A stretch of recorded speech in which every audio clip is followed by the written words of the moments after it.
ప్రభు ఘనమైన నామమునకు మహిమ కలుగునుగాక. మన ప్రభువును రక్షకుడునునైన యేసుక్రీస్తుల వారి యొక్క ప్రశస్తమైన నామమునకే మహిమ ఘనత ప్రభావములు యుగ యుగములకు కలుగునుగాక. సర్వాధికారి అయిన దేవుడు ఆయన యొక్క గొప్ప కనికరమును బట్టి మరొక శ్రేష్టమైన శుభదినములో దేవుని మాటలు మనం ధ్యానము చేయుటకు దేవుడు మనకిచ్చిన ఈ గొప్ప సదవకాశమును బట్టి దేవాది దేవునికి మనము ఎంతగానో స్తుతులు చెల్లించబద్దులమై ఉన్నాము. అదే సమయంలో ప్రతిదినము దేవుని వాక్యం వింటున్న దేవుని ప్రియబిడ్డలైన మీ అందరికీ కూడా ప్రభు అయిన యేసుక్రీస్తు పేరిట శుభవందనములు తెలియచేయచ్చు ఉన్నాను. ప్రభువునందు ప్రియులారా, దినదినము పరిశుద్ధాత్ముడైన దేవుడు తన సేవకుని నిలబెట్టుకొని మీతో కొన్ని విషయాలు మాట్లాడుతూ మిమ్మల్ని ఆత్మీయముగా బలపరుచుతూ ఉన్నందుకు దేవాది దేవునికి నేను ఎంతగానో స్తుతులు చెల్లించబద్దుడనై ఉన్నాను. ప్రియులారా, ప్రతి దినము ఒక సందేశము దేవుడు మనతో మాట్లాడుతూ ఉన్నాడు. మనలను ఎన్నో లోతైన పరలోకపు సంగతులు తెలుసుకునే భాగ్యాన్ని అనుగ్రహిస్తూ ఉన్నాడు. ఈ దిన కాలమున మనం ధ్యానం చేయబోతున్నటువంటి అంశభాగము ఏమిటి అనగా, మనలను జ్యోతులుగా ఎందుకు చేశాడు? మనలను జ్యోతులుగా. జ్యోతులు అంటే వెలుగిచ్చేటటువంటి తారలు. ఒక మూలవాక్యాన్ని చూద్దామా? ఫిలిప్పీయులకు రాసిన పత్రిక 2వ అధ్యాయము 16వ వచనాన్ని మనం చూద్దాం. ప్రియులారా, 16వ వచనాన్ని మనం చదువుకుందాం. అట్టి జనము మధ్యను మీరు జీవవాక్యమును చేతబట్టుకొని లోకమందు జ్యోతుల వలె, చూసారా, లోకమందు జ్యోతుల వలె కనబడుచున్నారు. చాలు ప్రియులారా, మన సబ్జెక్ట్ లో మనం ఉందాం. దేవుడు తన దాసుడైన పౌలు చెరసాల్లో ఉన్నప్పుడు ఫిలిప్పీ పట్టణంలో ఉన్న దేవుని సంఘమునకు పత్రికను రాస్తూ 2వ అధ్యాయంలో చాలా మంచి విషయాలు ఆయన మాట్లాడుతూ వచ్చాడు. క్రీస్తునందు ఏ హెచ్చరికైనా ఆదరణైనా ఉంది అని అంటే అది మిమ్మల్ని బట్టే అని చెబుతూ, ప్రతివాడు సొంత కార్యాలను చూసుకుంటున్నారు, కానీ యేసుక్రీస్తు కార్యాలను ఎవరు చూడడం లేదు, ఆయన పనులను ఎవరు లెక్క పెట్టలేదు అని చెబుతూ 10-11 వచ్చేసరికి ప్రతి వాని మోకాలు యేసు నామమున వంగాలి అని, ప్రతి నాలుక దేవుని స్తుతించాలి అని, ఇలాగ ఎన్నో విషయాలు మాట్లాడుతూ 14-15 కలిసి ఉన్న వచనాల్లో అన్నాడు, మీరు మూర్ఖమైన వక్ర జనము మధ్య నిరపరాధులను నిష్కలంకులను అనిందులునై దేవుని కుమారులగునట్లు సనుగులను సంశయములను మాని సమస్త కార్యములను చేయుడి అని అంటూ, అట్టి జనము మధ్య మీరు జీవవాక్యమును చేత పట్టుకొని లోకమందు జ్యోతుల వలె కనబడుచున్నారు అన్నాడు. అట్టి జనము మధ్య అన్నాడు. ఎట్టి జనము మధ్య అని మనం లేఖనాన్ని చూస్తే అక్కడ అన్నాడు, మూర్ఖమైన వక్రజనము మధ్య. అవును ప్రియులారా, ఈ లోకములో మూర్ఖమైన వక్రజనం ఉంది. ఒక భాగం వారు మనం ఏం చెప్తున్నా దాన్ని వక్రీకరించి మాట్లాడుతూ ఉంటారట. ఎందుకు అలాగా అనంటే వారిలో మూర్ఖత్వం ఉంది. అందుకే జ్ఞాని అయిన సొలొమోను అంటాడు, ప్రియులారా, రోటిలో వేసి రోకలితో దంచినా కూడా మూర్ఖుని మూఢత్వము వదిలిపోదు అంటాడు. సహజంగా మనం రోటిలో వేసి ఏదైనా దంచితే కొంతైనా మెదగడమో నలగడమో, అది బలమైనదైనా కొంచెం పొడి రాలడమో జరగడం చూస్తాం మనం. కానీ మూర్ఖునట రోటిలో వేసి రోకలి చేత దంచినా కూడా వాని మూర్ఖత్వము పోదు అని అంటాడు ప్రియులారా. ఇక్కడ అన్నాడు, అలాంటి మూర్ఖులు ఉన్నటువంటి ఈ లోకములో మూర్ఖ జనము మధ్య మీరు ఎలాగ కనపడాలి అంటే జ్యోతులుగా కనపడాలి అన్నాడు. ఎందుకు ప్రభునందు ప్రియులారా, మనల్ని ఎందుకు జ్యోతులుగా చేశాడు? మనలను జ్యోతులుగా లేదా వెలుగిచ్చేటటువంటి ఒక తారగా, వెలుగిచ్చేటటువంటి ఒక కాంతివంతమైన వ్యక్తులుగా నిన్ను నన్ను దేవుడు చేయడంలో ఉన్న ఉద్దేశం ఏంటి అని మనం చూస్తే చాలా ఉద్దేశాలు ఉన్నాయి ప్రియులారా. ఎప్పుడు మన సందేశంలో ఒక 3-4 లేదా అవసరాన్ని బట్టి ఒక 5-6 విషయాలు మనం ధ్యానం చేస్తుంటాం కదా. మనలను దేవుడు ఎందుకు జ్యోతులుగా చేశాడో ఒక 4 విషయాలు మనం చూద్దాం ప్రియులారా. మొదటి విషయాన్ని చూద్దాం.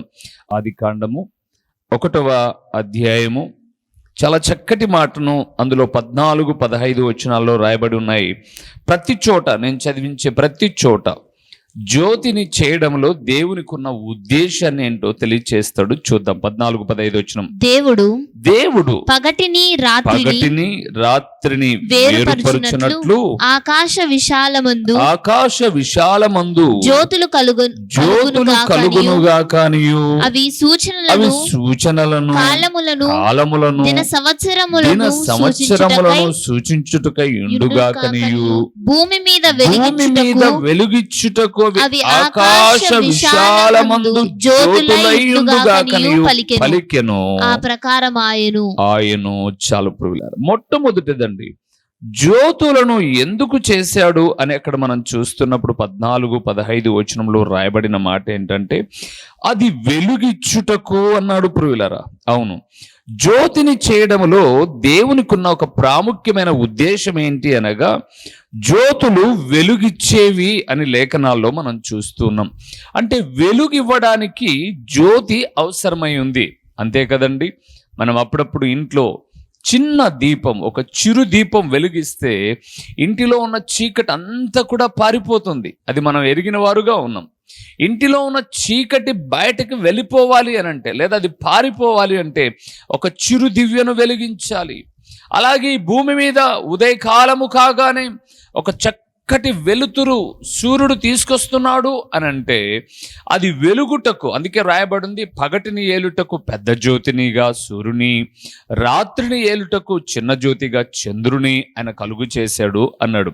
నిజమే ప్రియులారా. అలాంటప్పుడు అపోస్తలుడైన పౌలు ఫిలిప్పీలో ఉన్నటువంటి దేవుని సంఘముతో మీరు జ్యోతుల వలె కనబడుచున్నారు అంటే ఆయనకు ఉద్దేశం ఏంటి అని అంటే ఈ జ్యోతులు ఈ లోకానికి వెలుగిచ్చినట్టుగా దేవుని స్వరూప్యములో చేయబడిన దేవుని ప్రియబిడ్డలమైనటువంటి మనము ఇతరులకు వెలుగునిచ్చే వారముగా. వెలుగు ముందు చీకటి ఎప్పుడు నిలబడదు కదండి.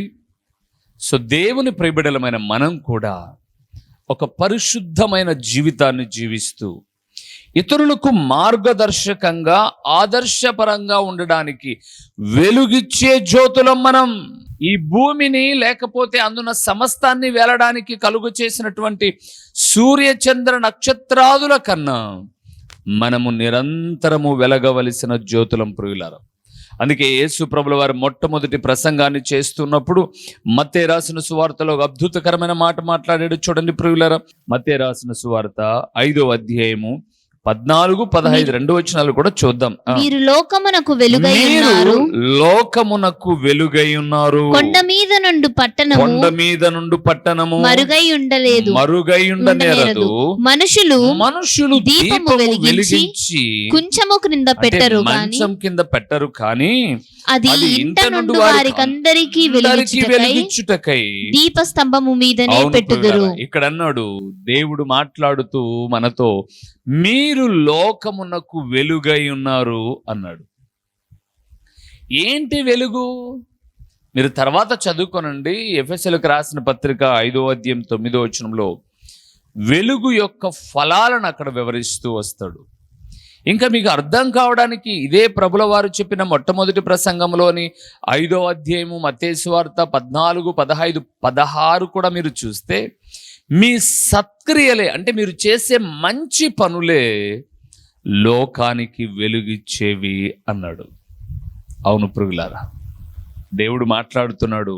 మనలను జ్యోతులుగా చేసింది ఎందుకు అనంటే లోకానికి మంచిని పంచడానికి. సూర్యుడు చెడ్డవారికి ఒక వెలుగు, మంచివారికి ఒక వెలుగు ఇవ్వడు కదా ఆయన. లోకమంతటికీ ఆ సూర్యుడు చక్కటి వెలుగుని ఇస్తాడు. అందుకే వేద గ్రంథంలో ప్రభులు వారు మాట్లాడుతూ అంటాడు, మంచివారి మీదను చెడ్డవారి మీదను తన నీతి సూర్యుని ఉదయింప చేస్తూ ఉన్నాడు. మంచివారి మీదను చెడ్డవారి మీదను వర్షాన్ని వర్షింపచేస్తూ ఉన్నాడు ఆయన. అలాగే ఈ లోకంలో నివసిస్తూ ఉన్నప్పుడు దేవుని ప్రియబిడ్డలమైన మనం కూడా ప్రతి విషయములో మనము చేసే మంచి పనులు వెలుగునిచ్చేవిగా ఉండాలని కోరుకుంటున్నాడు ఆయన. వెలుగునిచ్చేవిగా. దేవునందు నాకు ప్రియమైన వారలారా, దేవుడు మనలను జ్యోతులుగా ఎందుకు చేశాడు అనంటే లోకమునకు వెలుగివ్వడానికి.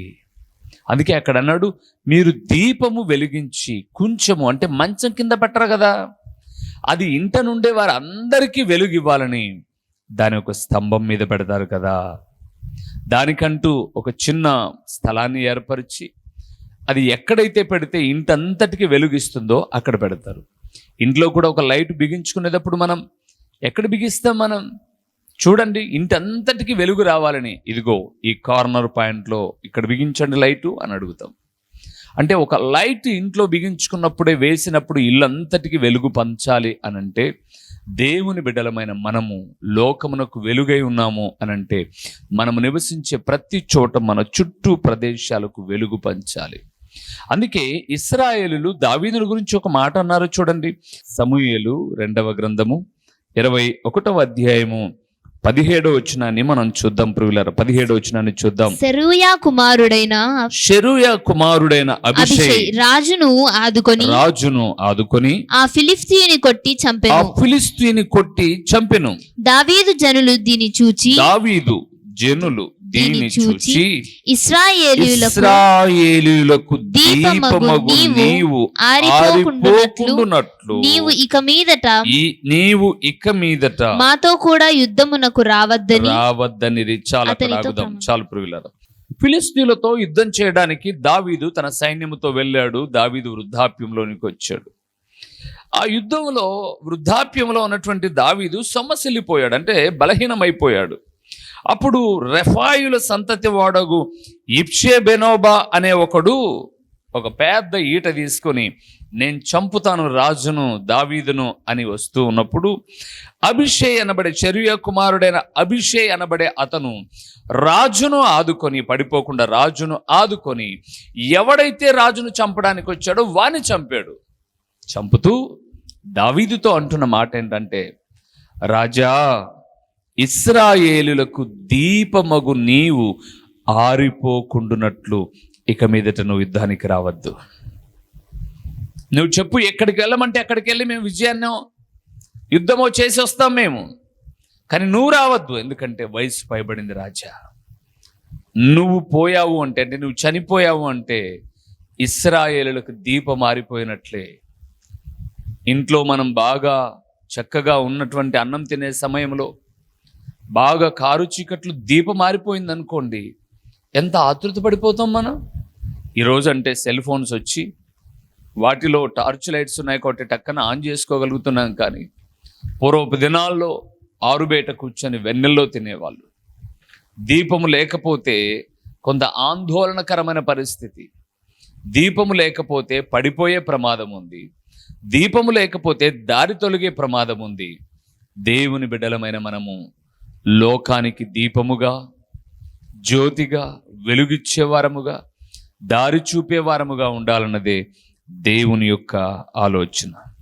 అందుకే జ్యోతులముగా మనల్ని ఎందుకు చేశాడు అంటే ఇతరులకు వెలుగివ్వడానికి, సత్క్రియల ద్వారా నీతి మార్గములో నడిపించడానికి. రెండవది, ఆయన జ్యోతులుగా మనల్ని ఎందుకు చేశాడో చూద్దామా. దానియేలు గ్రంథము 12వ అధ్యాయము 3వ వచనాన్ని ఒకసారి మనం చూద్దాం. ఇక్కడ కూడా ఒక జ్యోతులు అనే మాటను మాట్లాడుతూ వచ్చాడు. చూద్దాం. బుద్ధిమంతులైతే ఆకాశ మండలములలోని జ్యోతులను పోలిన వారై ప్రకాశించెదరు. నీతి మార్గమును అనుసరించి నడుచుకొనున్నట్లు ఎవరు అనేకులను త్రిప్పుదురో వారు నక్షత్రము వలె నిరంతరమును ప్రకాశించెదరు. చాలు. ఎందుకు దేవుడు మనలను జ్యోతులుగా చేశాడు అంటే, మొదటిది ఇతరులకు వెలుగిచ్చి వెలుగు మార్గములో నడిపించడానికి. రెండవది, ఎందుకు మనలను ఆ ప్రభుల వారు జ్యోతులుగా చేశాడు అంటే అనేకులను నీతి మార్గములో నడిపించడానికి. ఏ మార్గములో? నీతి మార్గములో. ప్రియులారా, ఈరోజు మనిషికి ఏ మార్గములో నడుస్తున్నాడో తెలియడం లేదు. తాను నడుస్తున్నది, అందుకే బైబిల్ గ్రంథం సెలవిస్తుంది, తన దృష్టికి తాను చేసేది కరెక్ట్గానే ఉంటుందట. కానీ దేవుని దృష్టి ఎదుట నీతి మాలిన వారుగా ఉండకూడదని, నీతి మార్గములో నడిపించడానికి, లోకమునకు వెలుగుగా జ్యోతిగా నన్ను, ఈ వాక్యమినే నిన్ను చేశాడు ప్రియులారా.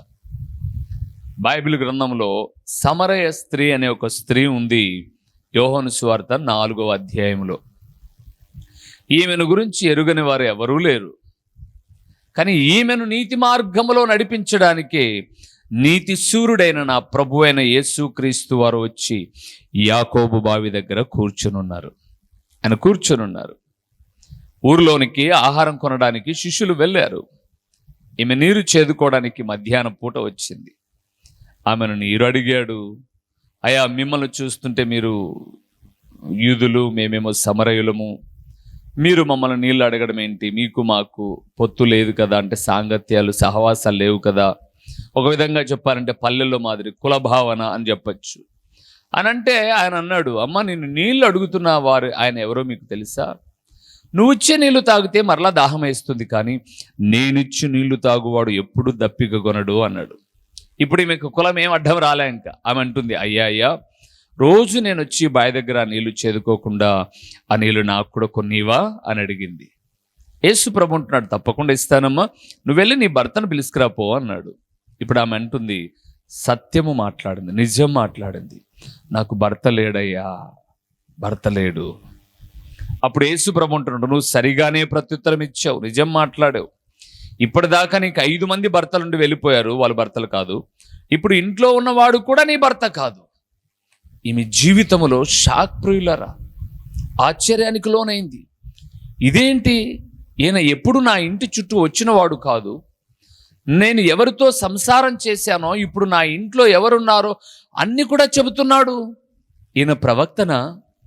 అయ్యా, మాకు ఒక మెస్సయ్య వచ్చి రాబోయే సంగతులన్నీ చెబుతాడన్నారు. మరి ఆయన ఎవరో ఏంటో మేము తెలుసుకోలేకపోతున్నాం. మరి ఆయన నువ్వేనా? యేసుప్రభు అంటున్నాడు, నేనే ఆయనను. అంతే ప్రియులారా, ఆమె తన కుండను విడిచిపెట్టి ఊరిలోనికి పరిగెత్తుకుంటూ వెళ్ళి తన మార్గాన్ని మార్చుకోవడమే కాకుండా ఊరి వారందరినీ ఆ నీతి మార్గానికి నడిపిస్తుంది. బుద్ధిమంతులైతే అని మీరు చూశారు అక్కడ 3వ వచనంలో, ఆకాశ మండలమందున్న జ్యోతులను పోలిన వారై అనేకులను తిప్పుతారు, నీతి మార్గంలో నడిపిస్తారన్నారు. ఇప్పటిదాకా ఈమె చేసే పనులేంటివి? బుద్ధి లేని పనులు, నీతి మాలిన పనులు. కానీ ఎప్పుడైతే ప్రభుల వారి మాటలు వినిందో, ఆయన చెప్పిన బోధన విధేయత చూపిందో బోధకు, నీతి మార్గములో ఆమె నడుస్తుంది. ఊరి వారందరినీ ఆ మార్గంలోనికి తీసుకొని వస్తుంది. ప్రభునందు ప్రియులారా, ఈ లోకాన్ని, ఈ వాక్యమినే మీరు నేను అందరం ఒకరోజు ముగిస్తాం, చనిపోతాం. మనం అందరం చనిపోతాం. ఈ రోజు కాకపోవచ్చు కానివ్వండి, ఏదో ఒక రోజు ఈ లోకయాత్రను ముగిస్తాం. ముగించి పరమునకు వెళ్ళిన తర్వాత ప్రభుల వారు మనల్ని ఒక ప్రశ్న అడుగుతారు. భూమి మీద నువ్వు నివసించావు కదా, ఎన్ని ఇల్లు కట్టావు, ఎన్ని స్థలాలు కొన్నావు, ఎన్ని పొలాలు కొన్నావు, ఎంతమందికి ఉద్యోగాలు ఇప్పించావు, ఇవేం అడగడు ఆయన. నువ్వు బ్రతికిన కాలంలో ఎంతమందిని రక్షించావు? నీ జీవితకాలం అంతటిలో ఒక్క ఆత్మనైనా నువ్వు రక్షించావా? బుద్ధి కలిగి నన్ను నీ సురక్షకునిగా అంగీకరించావే, నా కుమారుడును నా కుమార్తెను చెప్పుకున్నావే, ఒక్కరి మార్పుకైనా నువ్వు పాటుపడ్డావా? నీ వల్ల ఒక్కరైనా మార్పు చెంది యేసు ప్రభుల వారిని అనగా నన్ను తమ స్వరక్షకునిగా అంగీకరించారా అని అడిగితే ఏం చెప్తామండి మనం? ఒక్కసారి ఆలోచించండి ప్రియులారా. తప్పకుండా దేవుడు నన్ను నిన్ను అడిగేది, ఎందరిని రక్షించావు? కనీసం నీ కుటుంబాన్నైనా రక్షించుకోగలిగావా? ఒక్కరికైనా యేసును గూర్చిన సువార్తను ప్రకటించగలిగావా? అవును ప్రియులారా, దేవుని ప్రియబిడ్డలమైన మనము అనేకులను ప్రభు వైపుకు త్రిప్పుట కొరకు, నీతి మార్గములో నడిపించుట కొరకే దేవుడు మనలను జ్యోతులుగా చేశాడు. యోహాను గారు అనేకులను తన వెలుగులోనికి ఆకర్షించిన వ్యక్తి కాదా? యోహాను చూడండి, అనేకుల రక్షణ కొరకు పాటుపడినవాడు.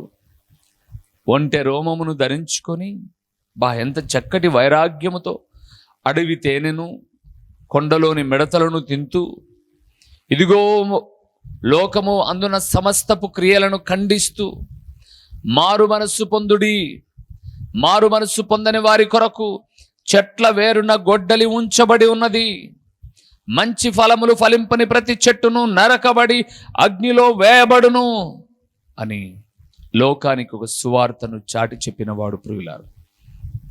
అనేకులను ప్రభు దగ్గరికి నడిపించినవాడు. యేసు ప్రభుల వారికి ముందుగా ఆయన దూతగా వచ్చి అనేకులను ఆయన దగ్గరికి నడిపిస్తూ వచ్చిన వ్యక్తి. ఈరోజు దేవుని నమ్మిన మనము మన జీవిత కాలంలో కొందరినైనా ప్రభు దగ్గరికి నడిపించాలి. అందుకే నేను ఈ సువార్త పక్షముగా ఎప్పుడు జ్ఞాపకం చేస్తుంటాను ప్రియులారు, మీరా ఎలాగూ నడిపించలేరు. ఇదిగో నీతి వాక్యముల ద్వారా అనేక మందిని నీతి మార్గములో నడిపించడానికి ప్రయాసపడుతున్న మాలాంటి దీన సేవకులకైనా కొంత చేయూతనందించండి.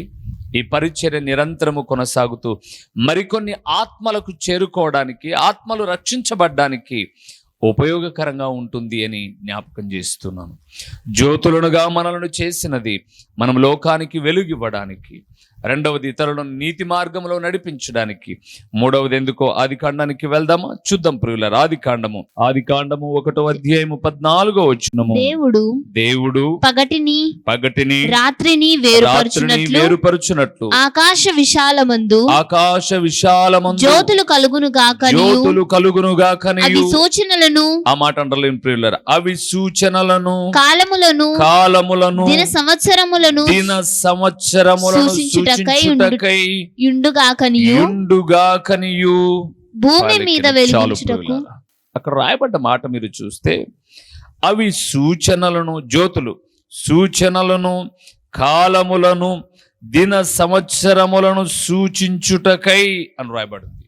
అంటే జ్యోతులు ప్రభు రాకడకు సూచనలుగా ఉన్నాయి కదండి ప్రియులారా. వేద గ్రంథం సెలవిస్తుంది, ప్రభు రాకడ సమీపిస్తున్నప్పుడు సూర్య చంద్ర నక్షత్రములందున్న సమస్తము మిక్కుటమైన వేండ్రముతో లయమైపోబోతున్నాయి. సూర్యుడు తన కాంతినివ్వడు, చంద్రుడు తన కాంతినివ్వడు. ఇలాగ ఎన్నో ఆధారాలు ఉన్నాయి. అప్పుడప్పుడు లోకములో జరుగుతున్నటువంటి కొన్ని భయంకరమైనటువంటి సంగతులు దేవుని రాకడకు సూచనలు అని మనం చూస్తూ ఉన్నాం కాదా ప్రియులారా? చూస్తూ ఉన్నాం. కాబట్టి ఒక దైవజనుడిగా జ్ఞాపకం చేస్తున్నాను, దేవుడు నిన్ను నన్ను జ్యోతులుగా నియమించింది ఎందుకు అంటే ఆయన రాకడ సూచనలు చెప్పడానికి. ఎందుకొరకు? ఆయన రాకడ సూచనలు చెప్పడానికి. అవును ప్రియులారా, లోకములో మనమే ఆయన రాకడకు సూచనలుగా లేదా దిన సంవత్సరములు సూచించే వ్యక్తులముగా కాదా? మీరు గమనించి చూడండి. ఈ రోజుల్లో లోకంలో చాలామంది యేసు ప్రభుల వారిని ఒప్పుకోవడంలో, లోకంలో చాలామంది ఆయన ఒక విదేశానికి సంబంధించిన వ్యక్తి అని, అమెరికా దేవుడు అని, ఆస్ట్రేలియా దేవుడు అని అంటూ ఉన్నారు. ఇప్పుడు మనమేమి సూచన చెప్పాలి? మీరు చెప్పినట్టు అమెరికా దేవుడేలే అందామా? అమెరికాను కనుగొన్న కొలంబస్ 512వ సంవత్సరంలో కనుగొన్నాడట. అంటే అమెరికాను కనుగొన్నది 1500 సంవత్సరాలే ఇప్పటికీ. కానీ నా ప్రభుల వారు ఎప్పటివారు అనంటే ఆయన చరిత్రకు మధ్యవర్తిగా నిలిచాడని చెప్పాలి మనం కాదండి. ఈరోజు అన్యుడు కానివ్వండి, ఈరోజు యేసు ప్రభుల వారిని ఒప్పుకొని ఏ మత ఛాందస్సువాదుడు కానివ్వండి, ఈరోజు పలాని తేదీ, పలాని రోజు, పలాని సమయము అంటున్నాడు అనంటే ఈ తేదీ రావడానికి, ఈ రోజు రావడానికి, ఈ సమయం రావడానికి, ఈ సంవత్సరము రావడానికి ముందుగా నా ప్రభు అయిన యేసుక్రీస్తు వారు ఈ లోకానికి వచ్చారు. కాబట్టి క్రీస్తు శకము అని, క్రీస్తు పూర్వము అని సూచనలు చూస్తూ ఉన్నారని చెప్పాలి ప్రియులారా. మనం యేసు ప్రభుల వారు అమెరికా దేవుడైతే భారతదేశంలో నీవున్నటువంటి, నేనున్నటువంటి మనమెందుకు అమెరికా దేవుని యొక్క ఆధారం చేసుకొని ఈరోజు క్రీస్తు శకములో, క్రీస్తు పూర్వములో ఉన్న వ్యక్తులను గురించి మాట్లాడుకుంటున్నాం మనం? గమనించండి, జ్యోతులుగా మనల్ని ఎందుకు కలుగు చేశాడు అంటే దిన సంవత్సరముల సూచనలు చెప్పడానికి. అవును ప్రియులారా, నాతో ఒక సోషల్ టీచర్ మాట్లాడాడు ఒకసారి. మీరంతా మతాన్ని ప్రేరేపించడానికి వచ్చారు మా దేశానికి అన్నారు. మరి నువ్వే దేశంలో ఉన్నావు? భారతదేశంలో. నేను అన్నాను, నేను 10 సంవత్సరాలు అమెరికాలో ఉండి 20 సంవత్సరాలు పౌరసత్వం అక్కడ తీసుకొని ఇక్కడికి రాలా? నేను ఈ లోకంలో పుట్టినవాడనే, అనగా భారతదేశంలో పుట్టినవాడనే, నేను భారతీయుడనే అని ఆ ఉపాధ్యాయునితో మాట్లాడుతున్నాను. నేను కాదు, ఒక విదేశీ మతానికి మీరు తొత్తులై ఉన్నారు అని మాట్లాడుతూ వచ్చాడు ఆ ఉపాధ్యాయుడు. అయ్యా, నీ మాట ప్రకారంగా నేను ఒప్పుకుంటాను. నేను అడిగిన ఒక్క ప్రశ్నకు నువ్వు జవాబు చెప్పు, తర్వాత నువ్వు ఏం చెప్తే నేను అది చేస్తాను అన్నాడు. చెప్పు అని అన్నాడు ఆయన గర్వంతో. నేను అన్నాను, మరి నీవు నేను ఒకే దేవుని కింద ఉన్నామనడానికి ఒక ఆధారం ఏంటంటే, ఈరోజు డేట్ ఎంత అన్నాను. పలానా డేట్ అన్నాడు ఆయన మాట్లాడినప్పుడు. ఈరోజు ఏ రోజు అంటే పలానా రోజు అన్నాడు. ఇది ఏ సంవత్సరం అంటే పలాని సంవత్సరము అన్నాడు. మరి ఈ సంవత్సరములు ఎలాగ లెక్కించబడ్డాయి అన్నాను. ఎలాగ లెక్కించబడ్డం ఏంటి అని అన్నాడు. అంటే ఈ సంవత్సరాలు కొలమానకు, అంటే ఒక సంవత్సరాన్ని కొలసడానికి, ఒక తేదీని నిర్ణయించడానికి ఎవరో ఒక మహానుభావుడై ఉంటాడు. ఆయన అలెగ్జాండరా, లేకపోతే వివేకానందుడా, ఎవరు చెప్పు అన్నాను. క్రీస్తు అన్నాడు. మరి క్రీస్తు అనబడేటటువంటి ఆయన మూల కేంద్రం అయితే, ప్రపంచాలన్నీ కూడా తేదీలు వేస్తున్నా, ప్రపంచాలన్నీ కూడా రోజులను చూస్తున్నా, ప్రపంచాలన్నీ కూడా సంవత్సరాలను చూస్తున్నా, ప్రపంచంలో ఉన్నటువంటి 200 పైబడిన దేశాలు కూడా క్రీస్తు శకము, క్రీస్తు పూర్వమని, క్రీస్తు కిందనే ఉన్నాయి అని అంటే, మీరు భారతదేశంలో ఉన్న వాళ్ళు కదా, మిమ్మల్ని పరిపాలిస్తున్న వాళ్ళు, నన్ను పరిపాలిస్తున్న వాళ్ళు, ఒకవేళ నాయకులుగా పిలువబడుతున్నటువంటి వారు యేసు ప్రభుల వారిని ఒప్పుకోని వారు కదా. మరి ఈరోజు మార్చేయండి, క్రీస్తు శకం అనేది మార్చేసి ఏదో ఒక నాయకుని తీసుకొచ్చి మధ్యవర్తిగా పెట్టండి అంటే అది ఎలా కుదురుతుంది అన్నాడు. నేను అన్నాను, చదువుకున్నావు, జ్ఞానం ఉంది. ఒక వ్యక్తితో మాట్లాడేటప్పుడు కులాన్ని ఆధారం చేసుకొని మాట్లాడుతున్నారు మీరు. ఏం తెలుసని మాట్లాడుతున్నారు మీరు? కేవలం కుల అహంకారం తప్పితే, గర్వము తప్పితే, మత ఛాందస్వాదం తప్పితే మరొకటి కాదు అని చెప్పేసి అంటే ఏదేదో తిట్టేసుకుంటూ గొనుగేసుకుంటూ నా దగ్గర నుంచి తనే లేచి వెళ్ళిపోయాడండి పెద్దవాడు. దేవుడు అంటున్నాడు, ప్రియులారా, జ్యోతులు ప్రభు రాకడకు సూచనలై ఉన్నవి. ఈరోజు దేవుని ప్రియబిడ్డలముగా దేవుడు మనల్ని ఎందుకు జ్యోతులుగా చేశాడు అంటే, ఇతరులకు వెలిగించడానికి, నీతి మార్గంలో నడిపించడానికి, రాకడకు ముందుగానే ప్రభు యొక్క సూచనలు చెప్పడానికి. చివరిగా ఒక మాట చెప్పమంటారా? ఫిలిప్పీయులకు రాసిన పత్రిక 2వ అధ్యాయము 16వ వచనాన్ని మనం అట్టి జనము మధ్యను మీరు జీవవాక్యమును చేతపట్టుకొని లోకమందు జ్యోతుల వలె కనబడుచున్నారు. అందువలన నేను వ్యర్థముగా పరుగెత్తలేదనియు నేను పడిన కష్టము నిష్ప్రయోజనము కాలేదనియు క్రీస్తు దినమున నాకు అతిశయ కారణము కలుగును. చాలు ప్రియులారా. 4వదండి, సేవకుని ప్రయాస వ్యర్థము కాకోకుండా సేవకునికి సహకారులుగా ఉండడానికి దేవుడు మనలను జ్యోతులుగా చేశాడు. సేవకులకు సహకారిగా ఉండడానికి. సమయం అయిపోయింది, ప్రార్థన చేద్దాం. ఒక్కసారి జ్యోతులుగా చేసిన ఉద్దేశము తెలుసుకున్న మనము ఆయన నామ మహిమార్థమై జ్యోతులుగా వెలుగుదాం, ఇతరులను నడిపించి దీవించబడదాం. ప్రార్థన చేసుకుందాం. ఓ ప్రేమ కలిగిన దేవా, దయగలిగిన పరలోకపు తండ్రి, మీ ఘనమైన నామమునకు స్తోత్రములు చెల్లిస్తూ ఉన్నాము నాయన. మమ్మల్ని ఎందుకు జ్యోతులుగా మీరు కలుగ చేశారో మీ లేఖనాలలో నుంచి కొన్ని విషయాలు మేము ధ్యానం చేస్తూ ఉన్నప్పుడు మీ విలువైన మాటలలో ఉన్న పరమార్థాన్ని గ్రహించిన మేము ఒక ఆషామాషిగా రూపించబడిన వ్యక్తులము కాదు, మీ కొరకై జ్యోతులుగా వెలగవలసిన వారము అని తెలుసుకొని మీ నామ మహిమార్థమై మేము ఉపయోగకరంగా బ్రతకడానికి సహాయం చేయండి. ప్రకటించబడిన పరలోకపు సంగతులు వ్యర్థముగా పోకుండా సారవంతమైన నేలను పడిన విత్తనము వలె 30దంతలుగా 60దంతలుగా 100అంతలుగా ఫలింపచేసి మీ ఘననామమునకే మహిమ ఘనత ప్రభావములు మీరు కలుగు చేసుకునుమని ఎంతైనా నమ్మదగిన దేవుడవైనటువంటి మీకు స్తుతులు చెల్లించుకుంటూ యేసు నామములో అడిగి పొందియున్నాము తండ్రి, ఆమేన్. మా చిరునామా దైవజనులు బ్రదర్ ఓ రూబేన్ గారు, క్రీస్తు ప్రార్థనా మందిరం, డోర్ నెంబర్ 1-386, నగరిగుట్ట, పులివెందుల, కడప జిల్లా. మీ ప్రార్థనా అవసరాల కొరకై సెల్ నంబర్ 9989067409.